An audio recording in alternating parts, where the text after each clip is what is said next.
টানা ৮ দিনের ভারী বর্ষণ ও উজান থেকে নেমে আসা পাহাড়ি ঢলে প্রতিরক্ষা বাঁধ ভেঙে চকরিয়া, মাতামুহুরী ও পেকুয়া উপজেলার অর্ধশতাধিক গ্রাম প্লাবিত হয়েছে। এতে তলিয়ে গেছে ফসলি বীজতলা, রাস্তাঘাট, শাকসবজি ক্ষেত, মাছের ঘের ও হাঁস মুরগির খামার। পানি কমে যাওয়ার পর থেকে ভেসে উঠছে ক্ষতচিহ্ন, ফলে ক্ষতির পরিমাণ দাঁড়িয়েছে প্রায় ১০০ কোটি টাকায়। চকরিয়া যে মাতামুহুরী নদী আছে, এই নদীর দুই পাশে আমাদের বেশি ফসল যেগুলো ছিল সেগুলো বেশি ক্ষতিগ্রস্ত হয়েছে।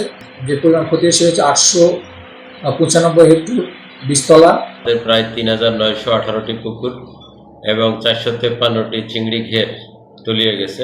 ক্ষতিগ্রস্ত ৩ উপজেলায় ৫০,০০০ পানি বিশুদ্ধকরণ ট্যাবলেট ও প্রতিদিন ৫০,০০০ লিটার বিশুদ্ধ পানি বিতরণ করেছে জনস্বাস্থ্য প্রকৌশলী অধিদপ্তর। দ্রুত ক্ষতিগ্রস্তদের সহযোগিতার আশ্বাস দিয়েছে সংশ্লিষ্ট কর্তৃপক্ষ। নিয়ার অ্যাবাউট ৩০০ কোটি টাকার মতো হয়েছে, ক্ষতি হয়েছে।